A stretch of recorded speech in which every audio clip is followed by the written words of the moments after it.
If someone has a fever, headache, and becomes drowsy, would you know it could be meningitis?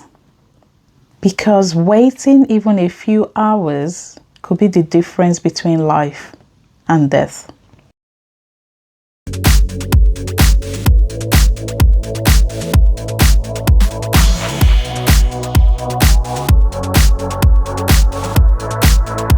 Hello everyone, welcome to my channel. My name is Adele. I'm a registered nurse, midwife, and nurse educator. And on this channel, I focus on community wellness, health awareness, and simple health tips, advice that could save lives.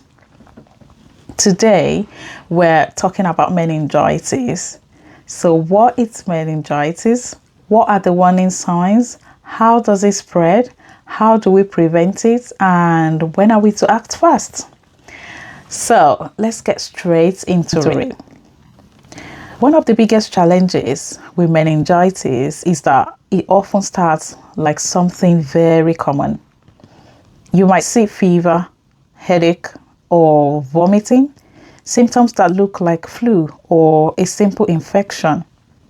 But according to health guidance, someone with meningitis can become seriously unwell within hours. That's why awareness is so important, recognizing when something is not quite right. What exactly then is meningitis? I'm just going to give us a bit of overview about meningitis. It's an infection of the protective membranes surrounding our brain and spinal cord. These protective membranes are called meninges, and when these membranes become infected and inflamed, they can affect the brain function very quickly, and that's what is referred to as meningitis.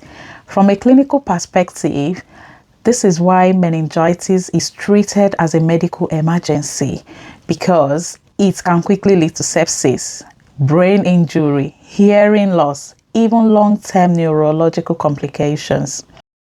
There are different types of meningitis depending on what organism is causing it. There is the bacterial meningitis. These are rarer but usually more serious. And we also have the viral meningitis. These are more common and usually less severe. So, who is most at risk? Meningitis can affect anyone, but it is more common in babies and young children, in teenagers, young adults, older adults, and people with weakened immune systems. These groups are more vulnerable because their immune systems may not respond as effectively to infection. What symptoms do we look out for? Symptoms can appear suddenly and in any order. This is very important to know, that symptoms doesn't have to take a particular order. You can have symptoms like high temperature, vomiting, headache, the neck feels stiff, and you cannot stand bright lights, sensitivity to light, drowsiness, or someone being very difficult to wake, seizures as well. You can have even things like cold hands, muscle and joint pains, pale blotchy skin, rapid breathing. And one key sign people often look for is a rash that does not fade when pressed.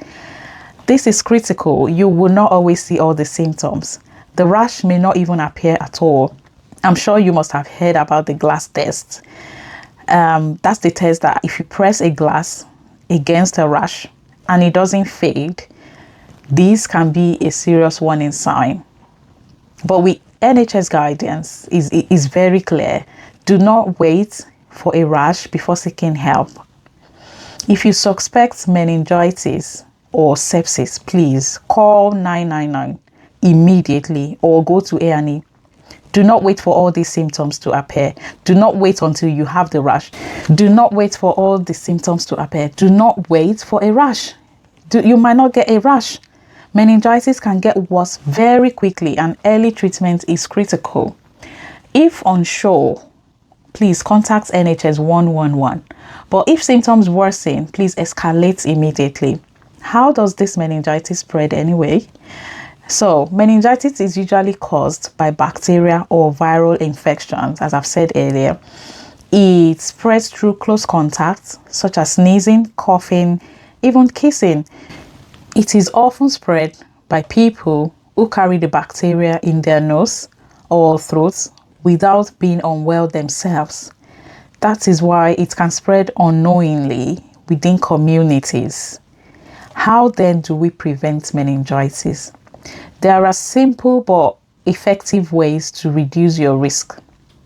Wash your hands regularly. Guys, I cannot overemphasize hand washing. When you've just come back from the mall, shopping, outside, everywhere, please wash your hands before eating, before putting things in your mouth.